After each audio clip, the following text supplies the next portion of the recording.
नमस्कार। आपको याद होगा कुछ वक्त पहले मोदी सरकार ने संसद में परिसीमन का बिल लाया था। हालांकि वो बिल पास नहीं करा पाई।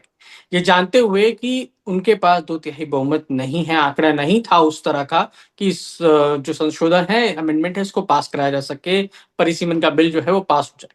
लेकिन अब जब मानसून का सत्र आ गया है, शुरू हो चुका है और बीजेपी ने पिछले कुछ दिनों की अगर हम बात करें तो कुछ राज्यसभा के सांसद, लोकसभा के सांसद बीजेपी यानी एनडीए के साथ जुड़े हैं और ऐसे में अभी तक परिसीमन बिल लाने की इस मानसून सत्र में बात नहीं हो रही है। तो क्या मानसून सत्र में परिसीमन वाला जो डिलिमिटेशन बिल है वो आएगा या फिर इसे ठंडे बस्ते में डाल दिया है? इसी पर बात करने के लिए मेरे साथ मौजूद हैं वरिष्ठ पत्रकार प्रशांत, जो कि लंबे वक्त तक संसद की इस पूरी प्रक्रिया को बहुत करीब से देखते हुए आए हैं।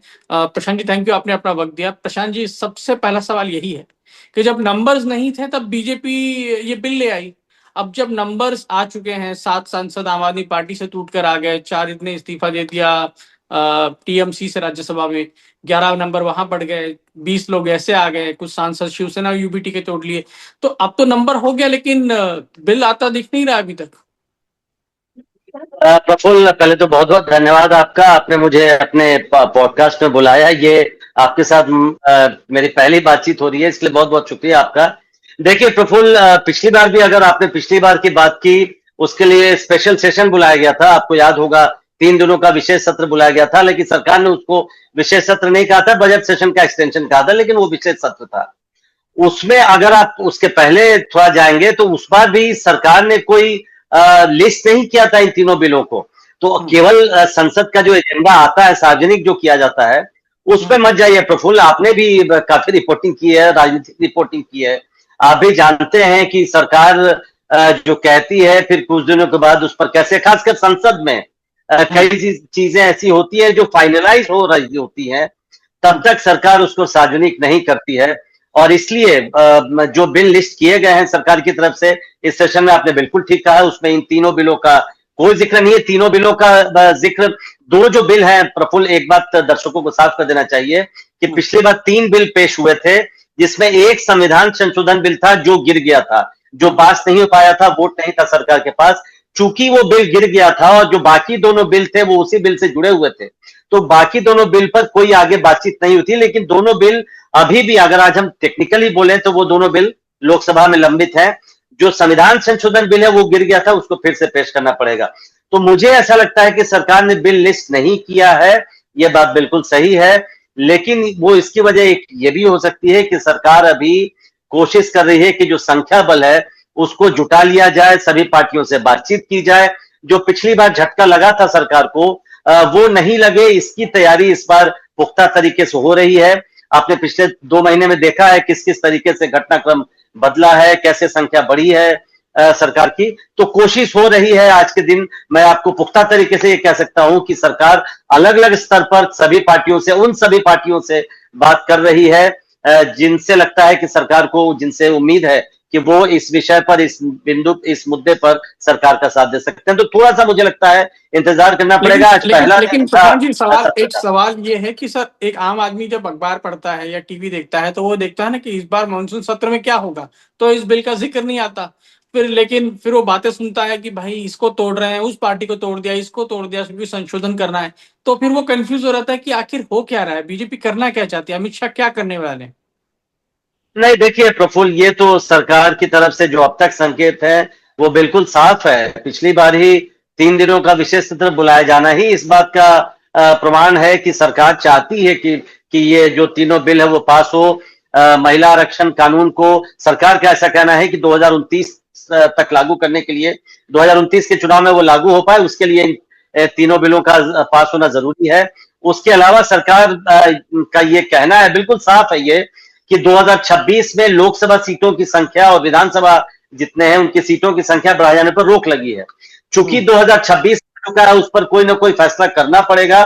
सरकार का ने यह फैसला किया है कि वो चाहती है कि संख्या बढ़ाई जाए। 50 सालों से लोकसभा और विधानसभा की संख्या नहीं बढ़ी है। आबादी बढ़ चुकी है, डेमोग्राफिक चेंजेस हो चुके हैं। जिस संसदीय क्षेत्र में, एक संसदीय क्षेत्र में आज से 50 साल पहले अगर औसत आबादी 8 से 10 लाख होती थी, आज वो करीब 20 से 25 लाख पहुंच गई है। तो जो केटर करना है, जो सेवाएं देनी है लोगों को, वो सरकार का मानना है कि एक सांसद के लिए अब उतने बड़े क्षेत्र को, उतनी बड़ी आबादी को देना मुश्किल है, तो सरकार ने साफ कर दिया कि वो सीटें बढ़ाएंगी।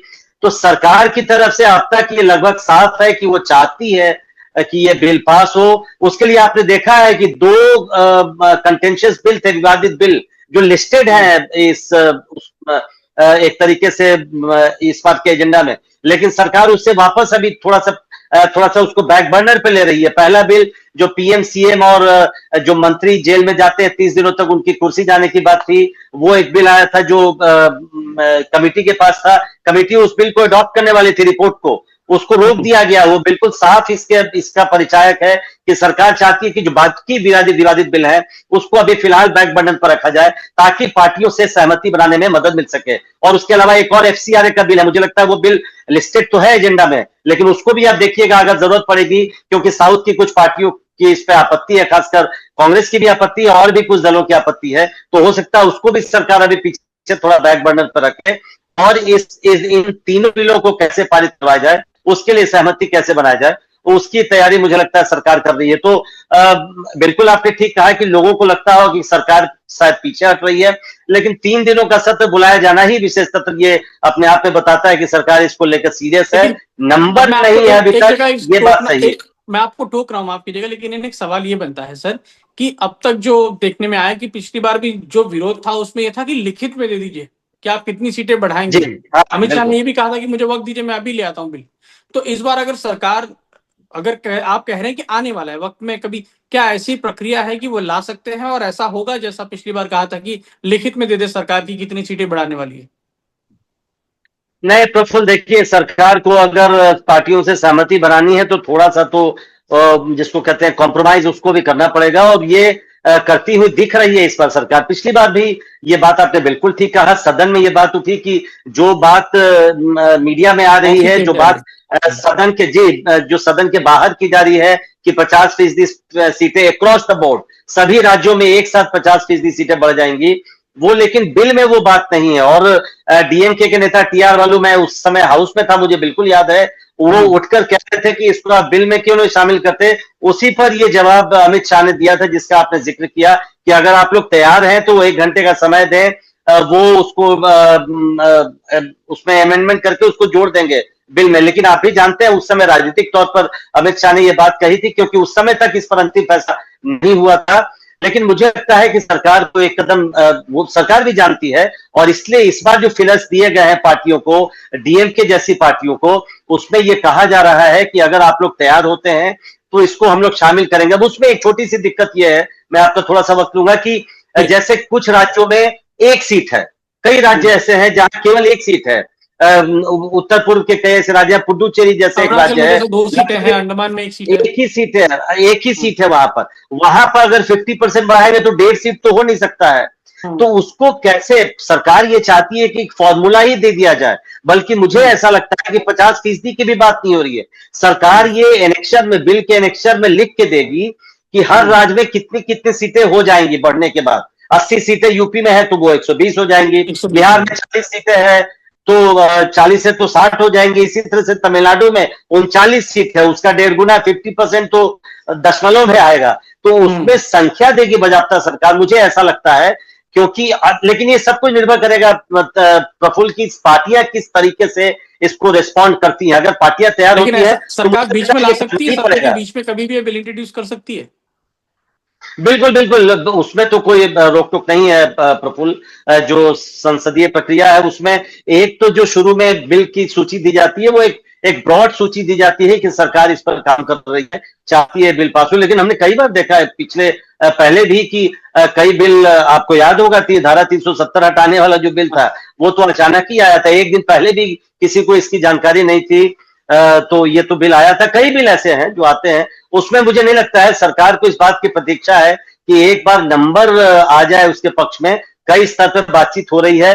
पिछली बार जो झटका लगा सरकार को, मोदी सरकार, हमने देखा है कि बड़े बड़े बिल पारित करवा लेती है, लेकिन इस बिल को पारित नहीं करवा पाई थी, संख्या बल में कमी रह गई थी। तो मुझे लगता है संख्या बल का जुगाड़ बोले, संख्या बल की व्यवस्था होते ही सरकार इस बिल को लाएगी और सरकार उस तरफ कदम बढ़ा रही है, पार्टियों से बातचीत चल रही है। लेकिन एक सवाल ये है कि जैसे आम आदमी पार्टी से 7 सांसद राज्यसभा के टूट कर आए, उसी तरह से 4 ने इस्तीफा दे दिया टीएमसी से, जिसमें से 3 तो वापस से आ जाएंगे, एक वापस जल्दी ही आ जाएगा, तो 4 11 अगर मान लें इसको, यहाँ पे 20 लोकसभा सांसद जो है टीएमसी से टूटे, वो नई पार्टी में शामिल होकर एनडीए का पार्ट बन गए।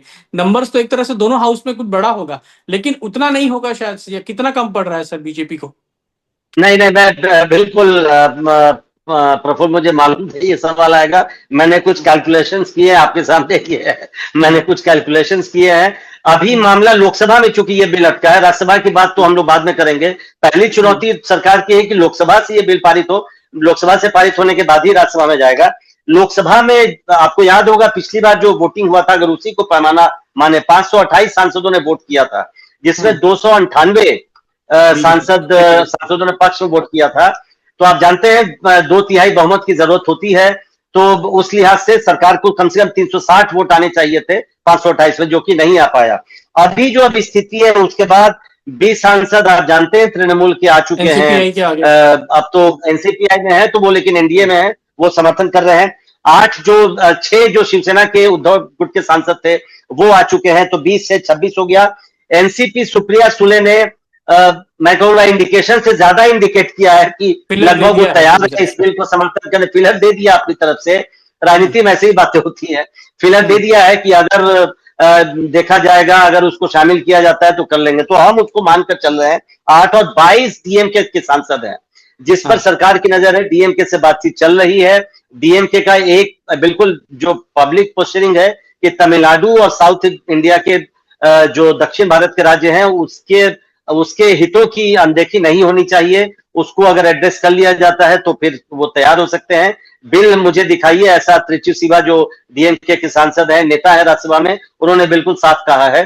तो अगर हम 22, अगर सरकार उनकी बात मान लेती है और 50% वाला फॉर्मूला बिल में शामिल हो जाता है, तो मुझे लगता है डीएमके भी साथ देगी, क्योंकि डीएमके हम कह सकते हैं प्रफुल्ल की दूध की जली हुई पार्टी है तमिलनाडु में। उसके साथ बिल्कुल बिल्कुल कांग्रेस के हाथों उसे धोखा मिला है, ऐसा पार्टी को लगता है। तो वो पार्टी आएगी। तो अगर इन सबको जोड़ लें, 22 को मैं मान रहा हूं, तो 354 सांसदों का समर्थन अभी तक लोकसभा में सरकार को मिल चुका है। यानी 360 से 6 कम रहते हैं। अब 6 सांसद कहां से आएंगे, यही बड़ी चुनौती है। सरकार बातचीत चल रही है। मुझे जो प्रोबेबल जो पार्टियां लगती हैं जिन पर सरकार की नजर होगी, वो एक तो झारखंड मुक्ति मोर्चा है। झारखंड मुक्ति मोर्चा की तरफ से भी, झारखंड मुक्ति मोर्चा का अभी जो स्टैंड है पॉलिटिकल, वो नहीं चाहते कि केंद्र सरकार से वो ज्यादा जिसको बोलते हैं रिश्ता नहीं खराब करना चाहती है, टसल नहीं लेना चाहती है, करना चाहती है। तो वो मुझे लगता है कि अगर, क्योंकि देखिए उत्तर भारत के जो राज्य हैं उनको कोई दिक्कत है नहीं इस बिल में। पॉलिटिकल कारणों से समाजवादी पार्टी भी इसका विरोध कर रही है, लेकिन उनको भी पता है कि 120 सीटें बढ़ेंगी तो उसमें समाजवादी पार्टी के भी सांसदों की संख्या बढ़ेगी, और वो खुशी खुशी उसको लेना पसंद करेंगे। तो मुझे नहीं लगता है, लेकिन राजनीतिक कारणों से समाजवादी पार्टी इस बिल के खिलाफ है। तो जेएमएम के अलावा कुछ ऐसे सांसद जो केवल एक संख्या है, जिनके ऐसे कई सांसद हैं, उन पर भी सरकार की नजर है कि वो भी वोट करें या तो एब्सटेन करें। 528 सांसद ने वोट किया, जबकि संख्या 540 थी, तो 12 सांसदों ने उस वक्त भी एब्सटेन किया या एब्सेंट रहे, जो भी वोटिंग में उन्होंने भाग नहीं लिया। तो इस तरीके से सरकार, लेकिन अभी सरकार के पास संख्या नहीं हो पाई है, ये भी बात सही है। बातचीत जारी है, बातचीत लगातार जारी है। संख्या अगर जैसे ही मुझे लगता हो संख्या का जुगाड़ हो जाएगा, इस बिल को लेकर आएगी सरकार। पिछली बार अगर सरकार, एक हाइपोथेटिकल सवाल है कि अगर मान लीजिए बिल लेकर आती है 28-29 तारीख को, एक हफ्ते बाद, अभी तो विरोध चल रहा है, एक हफ्ता शायद विरोध ही चलेगा विपक्ष का, तो अगर एक हफ्ते बाद सरकार बिल लाती है और बिल लोकसभा में पास हो जाता है, तो राज्यसभा में कितने दिन में जाएगा, और क्या राज्यसभा में नंबर जुटा पाएगी बीजेपी? क्योंकि बिना राज्यसभा के तो ये हो नहीं पाएगा। नहीं, ये तो दोनों हाउस से पास होना है। पहले लोकसभा से, लोकसभा का गणित मैंने आपको समझाया। राज्यसभा में भी 5 ही 6 पीछे है सरकार। पिछले दिनों जो इस तरीके से बीजेपी की खुद की संख्या 114 हो गई है राज्यसभा में, और उसके अलावा तृणमूल कांग्रेस के 4 सांसद आ गए, 7 सांसद आम आदमी पार्टी के आ चुके हैं। इसके अलावा अगर डीएमके लोकसभा में अगर समर्थन करेगी तो ऑफकोर्स राज्यसभा में भी समर्थन होगा। सुप्रिया सुले के सांसद हैं राज्यसभा में मुझे नहीं लगता है, जो स्थिति है अब राज्यसभा में बन गई है पार्टियों की, उसमें राज्यसभा में कम दिक्कत है प्रफुल्ल। लोकसभा जहां ज्यादा मजबूत थी बीजेपी और सरकार, वहां ज्यादा चुनौती हो गई है सरकार के लिए। लोकसभा से जैसे ही ये बिल पारित होगा सरकार अगले दिन लेकर आएगी, लेकिन मुझे नहीं लगता प्रफुल्ल, जैसा आप कह रहे थे कि एक हफ्ते में ही सरकार इसको सोचेगी कि इस बिल को लाया जाए। 13 अगस्त तक ये सत्र चलना है, सरकार अगर चाहेगी तो इसको बढ़ा भी सकती है थोड़े दिनों के लिए, अगर इस बिल को लाना पड़े। लेकिन मुझे लगता है कि अभी जितने मुद्दे हैं, आज भी आपने देखा जिस तरीके से नीट वाले मुद्दे पर पूरा हंगामा हुआ है, तो आने वाले दिनों में यह हंगामा जारी रहेगा। राम मंदिर वाला मसला है, विपक्ष के पास नीट वाला मामला है, एथेनॉल वाला मामला है, खासकर राम मंदिर और नीट वाले मामले पर विपक्ष मुझे लगता है अभी हंगामे के मूड में है। तो सत्र अभी एक हफ्ता क्या, अभी देखिए कब तक सुचारू रूप से चल पाता है। ये आया है कि अगर हंगामा करेगा तो आपने देखा है पिछले दिनों में हंगामा करने वालों को बाहर कर देते हैं, सस्पेंड कर देते हैं। ऐसा करके भी तो सरकार बहुत कुछ कर सकती है। नहीं देखिए प्रफुल्ल, हर बार इस तरीके का संभव नहीं होता है संसद में, लेकिन चूंकि ये संविधान संशोधन बिल है, पहली बात ये होता है जो ऑर्डिनरी बिल होता है वो हल्ला गुल्ला में भी पास हो जाता है। संविधान संशोधन विधेयक के लिए ये लिखा हुआ है कि हाउस को ऑर्डर में होना पड़ेगा, क्योंकि उसमें वोटिंग की नौबत आ सकती है। वोटिंग उसमें नौबत क्या, 2/3 चूंकि बहुमत की जरूरत है, तो अगर सर्वसम्मति नहीं है तो वोटिंग होता ही होता है आमतौर पर, तो वोटिंग होगा तो हाउस को ऑर्डर में रहना जरूरी है। तो मुझे लगता है कि सरकार अगर सहमति, अगर डीएम, देखिए प्रफुल्ल, अगर डीएमके तैयार हो जाता है तो कांग्रेस बाकी पोजीशन के लिए बहुत बड़ा झटका होगा, क्योंकि डीएमके अगर उस पाले में चली जाती है और इस बिल का समर्थन कर देती है तो कांग्रेस और बाकी पार्टियों को मजबूरी में इस बिल को पारित करना पड़ेगा, क्योंकि संख्या बल, संसद में तो संख्या बल चलता है प्रफुल्ल, वहां अगर संख्या बल एक आखिरी में सवाल ये है कि ये बिल अमित शाह प्रेजेंट करेंगे, अमित शाह ही इस पर अपनी बात दोबारा से रखेंगे अगर हाउस में ये वापस आता है, तो आपको लगता है कि अमित शाह इस बार मतलब इस किसी तरह से भी इसको पीछे लेने को तैयार नहीं होंगे और चाहेंगे कि एक ही बार में पास हो जाए, क्योंकि अमित शाह का भी ट्रैक रिकॉर्ड नहीं, पिछली बात ठीक बात है, अमित शाह ने इतना बड़ा जवाब दिया, बहुत अच्छा जवाब देते हैं अमित शाह, संसद में अपनी बात बहुत अच्छे से रखते हैं, तो उन अपनी बातें रखी थी, लेकिन चूंकि संख्या बल नहीं था, संख्या बल के सामने सबको नतमस्तक होना पड़ता है। तो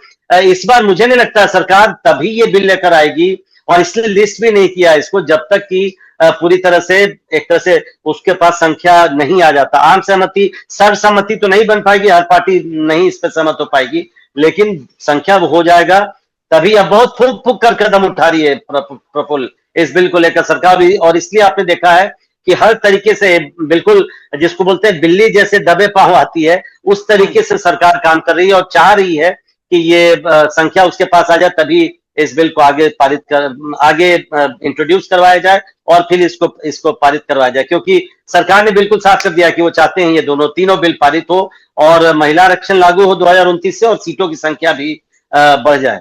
तभी आपने देखा था जो संसद भवन नया बना है उसमें ज्यादा सांसदों की संख्या इसी को ध्यान में रखकर की गई थी। घर भी इसलिए बनवाए गए हैं, नए वाले घर भी बनाए गए हैं, और भी कई चीजें बन रही हैं। संसद भवन के बगल में सभी सांसदों के लिए जो आज श्रमशक्ति भवन होता है प्रफुल्ल, उसको जो आगे की योजना है उसको तोड़ने का प्लान है, ये सारा जो सेंट्रल विस्टा है, और उसमें वो सांसदों के लिए एक छोटा छोटा कमरा बनाया जाएगा, ताकि सांसद ऐसे जो भटकते रहते हैं उनके पास बैठने के लिए कोई व्यवस्था नहीं होती, या तो उनका कोई गेस्ट आ जाए, उनके लिए व्यवस्था की जा रही है। एक छोटा छोटा कमरा, एक ऑफिस जैसा सबको दिया जाएगा, ताकि सांसद जो अपना समय है वो सकारात्मक रूप से बिता पाए और उसमें कुछ काम कर पाए। तो तैयारी पूरी है, सरकार को लगता है कि ये होगा, और फिर उसके लिए आगे जो करनी है, एक तैयारी तो हो चुकी है, सीटों की संख्या, बैठने की क्षमता, क्योंकि पुराना जो लोकसभा राज्यसभा है उसमें तो संभव ही नहीं थी, जो सांसद थे उन्हीं को बैठने की बड़ी दिक्कत होती थी, चिपक चिपक कर बैठते थे, बहुत दिक्कत होती थी। अब चूंकि ये बड़ा हो गया है, लेकिन हाँ उसमें एक सवाल जरूर है, अगर आपके पास समय हो, दो तीन बड़े मुद्दे सांसद उठाते हैं, उस पर भी ये मुद्दा तो बड़ा जरूरी लगता है, और इस पर होगी बहस की जब अभी 540 सांसद हैं तो सबको बोलने का समय कितना मिलता है, नहीं मिलता है और संसद जितना चलती है, ये सब भी मामला उठ रहा है, तो इस पर शायद आगे चलकर कुछ हो सकता है कुछ परिवर्तन किया जाए संसद के कामकाज में। लेकिन ये मामला आएगा जब 850, 850, 850 जितनी भी संख्या बढ़े सांसदों की, वो अगर हो जाते हैं तो फिर कितना समय मिलेगा सांसदों को बोलने का। ये भी, ये सब मुद्दे हैं जो आगे चलकर बातचीत हो रही है, लेकिन वो सब निर्भर करेगा अगर ये बिल पास होता है तब। देखना पड़ेगा, क्योंकि मोदी जी ने और अमित शाह ने इतनी तैयारी कर ली है, संसद बड़ा कर दिया है, घर बनवा दिए, दफ्तर आप कह रहे हैं बनने जा रहा है, बिल भी ले ही आए थे, तो इस बार लेकर आएंगे तो पास करवा ही लेंगे मेरे ख्याल से। सब कुछ नहीं नहीं प्रफुल्ल, सब कुछ तैयार है, बस दूल्हा शादी की तैयारी हो चुकी है। घोड़ी दूल्हा चढ़ना है। केवल तो घोड़ी चढ़ना है, लेकिन हाँ अब दूल्हे को घोड़ी पर चढ़ने के लिए ही बहुत मशक्कत अभी करनी पड़ रही है।